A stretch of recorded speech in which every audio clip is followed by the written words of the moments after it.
Bruno Legevin, vous avez entendu ce qu'ont dit Michel Savy et Delphine Batho. À l'ADEME, vous envisagez l'ensemble des énergies, mais ce matin, on aborde plus précisément la question des transports. Est-ce que, on a vu, Michel Savy a dit qu'il y avait une responsabilité importante des transports, parce que en contrepartie de l'important parc nucléaire, comment vous voyez l'évolution de ce mode vers une décarbonation, stratégie industrielle complète, disait Delphine Batho, c'est difficile à mettre en œuvre? Oui, forcément, et du coup, je voudrais rebondir, d'abord dire merci pour cette invitation et dire que je ne vais pas être très original parce que je partage beaucoup ce qui a été dit jusqu'à maintenant j'ai aussi la conviction qu'on ne peut pas réussir une transition énergétique écologique, donc l'évolution vers un modèle plus sobre en ressources, tant au niveau de notre pays que de l'Europe que de la planète, sans aborder pleinement la question industrielle, la question économique et donc la compétitivité. De ce point de vue-là, je ne peux que partager ce qu'a dit Madame la Ministre Delphine et que, évidemment, c'est les conditions de la réussite et à l'ADEME, on a totalement conscience de cela. Deuxième chose que je souhaiterais dire, c'est que, pour reprendre le propos de Monsieur le Sénateur, c'est évidemment, il y a urgence, mais c'est aussi tellement compliqué qu'il faut y aller vite parce que ça va prendre du temps. Et que plus on y va vite, plus on va y arriver, parce que l'enjeu, il est à la fois, on a plus insisté là-dessus, technologique, mais aussi comportemental. Et les enjeux technologiques, on les anticipe plus ou moins bien. Delphine y faisait allusion. Les enjeux comportementaux nécessitent un travail de très longue haleine. Et donc, on voit qu'on est au début d'une aventure pour des décennies et que le séquencement 2020, 2030, 2040, 2050 doit se préparer dès maintenant. Et c'est vrai, je partage l'idée avec Delphine qu'on n'a peut-être pas suffisamment anticipé. D'ailleurs, dans la COP21 et peut-être encore un peu plus dans la loi de transition énergétique, s'il y a des vrais progrès, la question du transport n'a pas été forcément au cœur. Et donc c'est le sujet de maintenant, mais c'est aussi le sujet d'après. Il va falloir le reprendre.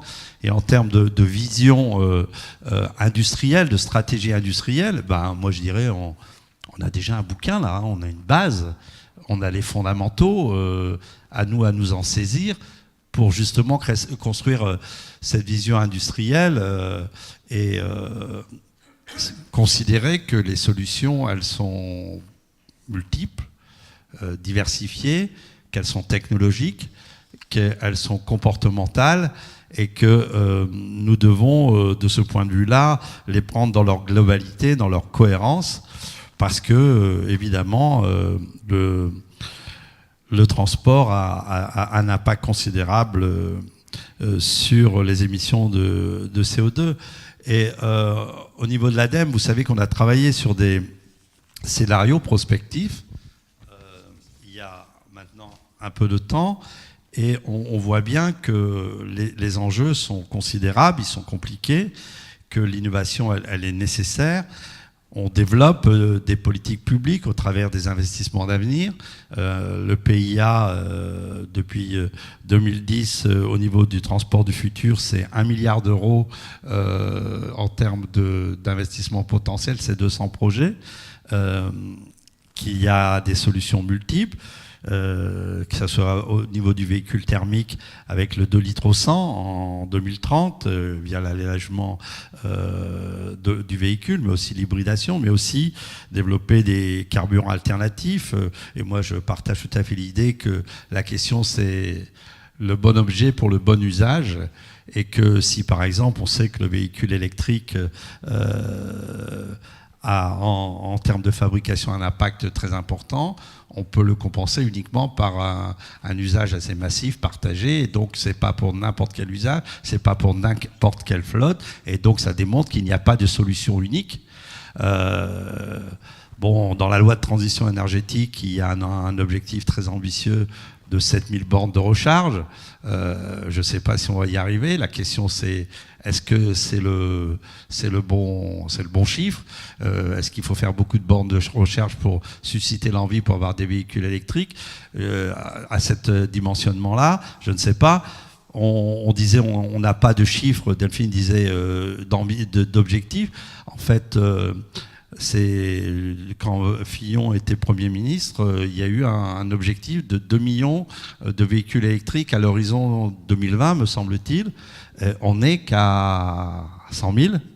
Alors il y a eu un doublement, mais un doublement de pas grand-chose. Donc on voit bien que, en fait, il y a déjà des objectifs, il y a déjà des ambitions, mais comme c'était dit, souvent on le dit, mais on ne le fait pas vraiment. Donc on n'est qu'au début d'une aventure, et que de ce point de vue-là, on doit être réaliste, mais on doit être aussi offensif dans la mise en œuvre de ces politiques, en démontrant, et évidemment la neutralité technologique est importante, parce que chaque technologie a des avantages, a des inconvénients. Chacune doit être, comme je le disais, utilisée dans les bons usages, tant d'un point de vue des impacts environnementaux que plus globalement par rapport à la performance économique. Mais au-delà de cela, on a aussi la nécessité de développer des solutions multiples. On a beaucoup parlé, on a parlé des problèmes de pollution de l'air ici à Paris, mais pas seulement. Vous avez aussi beaucoup entendu parler de ce qui se passe dans la vallée de l'Arve, dans cette belle vallée avec Chamonix. Alors on sait que le problème de pollution est peut-être pas d'abord le transport. D'ailleurs on le dit pas assez, on a du mal puisqu'il y a le problème des foyers ouverts, et c'est d'ailleurs pour ça qu'on aide au remplacement de ces foyers ouverts par des foyers fermés, mais il y a quand même un problème de transport. Et là on a mis en œuvre une expérimentation sur le gaz naturel véhicule pour les poids lourds, qu'on aimerait d'ailleurs généraliser, mais là aussi c'est compliqué. On a fait un appel à projet au niveau national récemment, qui pour des raisons que la proposition n'était probablement pas adaptée au secteur, eh ben, on n'a pas eu de résultat. Donc où on pleure de cette réalité, on dit qu'est-ce qui coince, et ce qui coince, eh ben, on en fait quelque chose pour relancer l'appel. Moi en tout cas, ça me désespère, et on ne souhaite pas à l'ADEME en rester là, même si on n'a pas la seule responsabilité de cette question. Je ne me défausse pas sur les responsabilités des autres, mais il faudra trouver une solution. Pour nous, selon nos scénarios énergétiques pour 2030 et 2050, on avait une hypothèse qu'en 2030, on ne va pas se déplacer moins, mais il va falloir qu'on se déplace autrement, avec, ça a été un peu dit, et c'est l'autre élément important de notre discussion de ce matin, c'est l'intermodalité, c'est les services de mobilité, c'est notre capacité à mettre, entre guillemets, plus de passagers dans les véhicules qui se déplacent. Et on peut atteindre d'ici 2030, dans le cadre aussi de nos scénarios, un gain d'environ 40% des émissions de CO2 rien qu'en agissant justement sur les formes de mobilité. En revanche, si on peut atteindre une réduction conséquente des émissions du secteur à l'horizon 2050, il va falloir, pour aller plus loin, plus vite, aller vers des ruptures technologiques, sinon on ne va pas y arriver. Et probablement aussi envisager une réduction des déplacements, donc ça veut dire une autre organisation de l'espace urbain. Notamment dans les villes. Et donc tout cela, et donc ça demande du temps. Quand on dit rupture technologique, bon, on a fait allusion à la perspective de l'hydrogène. Il faut vraiment qu'on s'y mette. Moi, ça fait des dizaines d'années que je suis dans l'énergie. Tous les 10 ans, on disait l'hydrogène, c'est pour dans 10 ans. Vraiment, maintenant, j'ai l'impression que ça va venir. Alors peut-être que je serai à la retraite, mais il ne faut pas qu'on rate le virage. Il y a une grande entreprise qui porte fortement le message.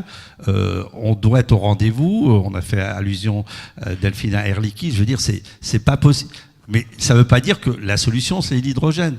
Je pense que dans une société de transition énergétique et écologique, les solutions sont multiples. On ne met jamais tous les œufs dans le même sabot. On doit être très... c'est pas les œufs d'ailleurs, mais bon, vous m'avez compris. C'est dans le panier, voilà. Je me suis couché un peu tard. J'avais une soirée sympathique hier soir. Et donc, les solutions, elles sont vraiment multiples. Et c'est à nous à nous y atteler.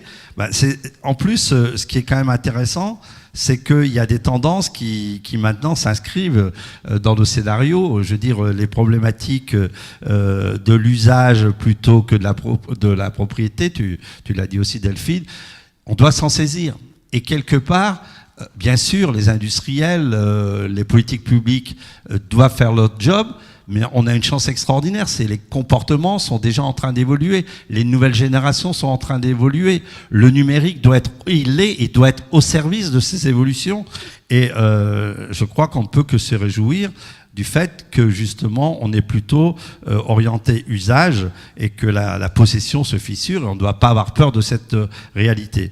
Cette évolution, bien sûr, elle est liée aux opportunités lié au numérique qui est en train de révolutionner le monde des transports, mais pas seulement. Je crois qu'il faut donc s'en saisir. On va aller, tu as fait allusion, vers la voiture autonome.